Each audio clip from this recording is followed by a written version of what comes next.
কনকনে ঠান্ডায় যদি পাওয়া যায় গরম গরম স্যুপ, কার না ভালো লাগবে। আর আজকে বানাবো সবার প্রিয় সবথেকে সহজ টমেটো স্যুপ। টমেটো স্যুপ তো আমরা আগে অনেক খেয়েছি, একবার আমার মতো করে বানিয়ে দেখো, যেমন টেস্টি আর তেমনই হয় স্বাস্থ্যকর। বাচ্চারা তো টমেটো স্যুপ খেতে ভীষণ ভালোবাসে, তো এটা বানিয়ে দেখবে, এক বাটিতে কিন্তু পোষাবে না। বাচ্চা বড় সবার জন্য চলো আজকে বানানো শুরু করি টমেটো স্যুপ।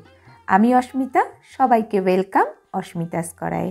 এর জন্য প্রথমেই নিয়ে নিলাম আমি টমেটোটা একটু লাল লাল টমেটো যেটা হয় সেই টমেটোটা নেব।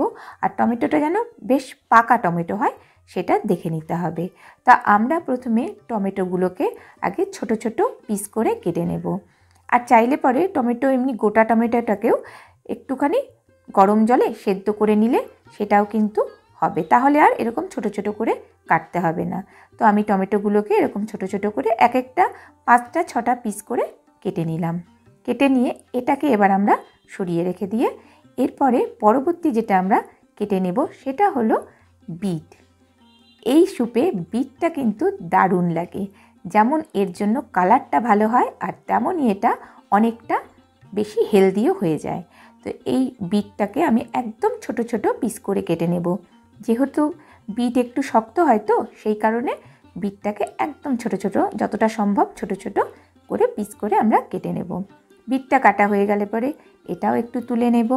আর বিটের রঙটা এতটাই সুন্দর, স্যুপটাকে অনেক বেশি কালারফুল করে তুলবে। এর মধ্যে নিয়ে নেবে এবারে একটুখানি গাজর। এখানে একটাই মিডিয়াম সাইজের গাজর দিয়ে নিয়েছি। আর গাজরটাকেও খুব ছোট ছোট সাইজ করে কেটে নিতে হবে, যেমন করে আমরা বিটটাকে কাটলাম ঠিক ওরকমভাবেই কেটে নেব।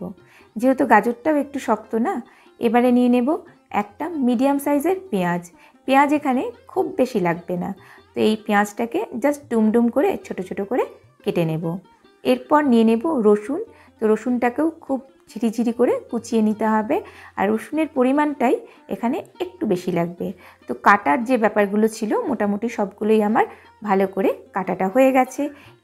এদিকে একটা কড়া বসিয়ে দিয়েছিলাম, কড়াটা গরম হয়ে গেলে পরে তাতে দিয়ে নেব অল্প একটু বাটারে যদি কারো অসুবিধে থাকে সেক্ষেত্রে তেল ব্যবহার করা যেতে পারে। দিয়ে দিলাম একটা তেজপাতা। আর যে আমরা পেঁয়াজটাকে ডুমডুম করে কেটে রেখেছিলাম পেঁয়াজটাকে এই সময়তেই দিয়ে দিতে হবে। এবার এটাকে একটুখানি নেড়ে চেড়ে নেব। এটা ফ্রাই বা ভাজা হবে না, জাস্ট একটু নেড়ে চেড়ে নেব। এবারে যে আমরা কেটে রেখেছিলাম বিটটাকে দিয়ে নিলাম। এরপর যে গাজরটাকে কেটে রেখেছিলাম গাজরটাকেও ঠিক এই সময়তেই দিয়ে দিতে হবে। এবার সবগুলোকে 2-1 মিনিট একটুখানি নেড়ে চেড়ে নেব। জাস্ট বাটারে নেড়ে চেড়ে নেওয়া যাকে বলে, বাটারের গন্ধটা যাতে এর মধ্যে এসে যায় সেই কারণে এটা একটুখানি নেড়ে চেড়ে নেব। এরপর যে আমরা টমেটোগুলোকে কেটে রেখেছিলাম সেই টমেটোগুলো এর মধ্যে দিয়ে দেব। দিয়ে একসাথে 2-1 মিনিট একটুখানি নেড়ে চেড়ে নেব। টমেটো দেওয়ার সাথে সাথেই এটা একটু জলজলে ব্যাপারটা চলে আসবে। তো এরপর টমেটোটাকে একটুখানি নেড়ে চেড়ে নিয়েই এরপর এর মধ্যে দিয়ে নেব নুনটা যে যেরকম খাও স্বাদ মতো এই সময়তেই নিয়ে নিতে হবে। আর নুন দেওয়ার সাথে সাথেই টমেটো থেকে জল ছাড়তেও শুরু করে দেবে। তো এভাবে একটুখানি সবগুলোকে আগে মিশিয়ে নেব। 2-1 মিনিট মিশিয়ে নিয়ে এরপর এটাকে একটা সেদ্ধ হওয়ার জন্য একটা ঢাকা দিয়ে দিতে হবে। তো একটা ঢাকা দিয়ে দিলাম। এটা 5 থেকে 7 মিনিট মিনিমাম লাগবে সেদ্ধ হতে, যেহেতু গাজর আর বিটটা রয়েছে। আর চাইলে পরে এই সময় প্রেশার কুকারেও দিয়ে দেওয়া যেতে পারে। তো 5-7 মিনিট পর আমি এটা একটু খুলে দেখছি, পুরো দমে ফুটতে শুরু করে দিয়েছে। আর একটু দেখে নেব যে সেদ্ধটা কীরকম হয়েছে।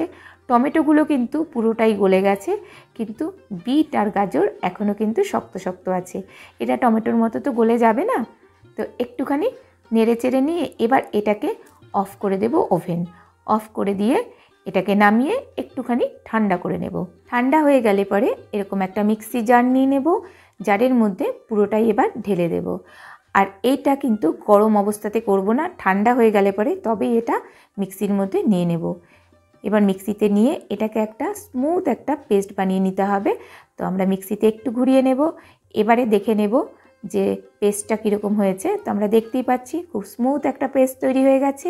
এবারে এই পেস্টটাকে আমরা ঢেলে দেব একটা স্টেইনার বা ছাঁকনির মধ্যে। এটাকে খুব ভালো করে ছেঁকে নিতে হবে। যেহেতু টমেটোর বীজ বা খোসা থাকে, সেটা স্যুপে যখন আমরা খাবো না, সেটা মুখে পড়লে ভালো লাগবে না খেতে।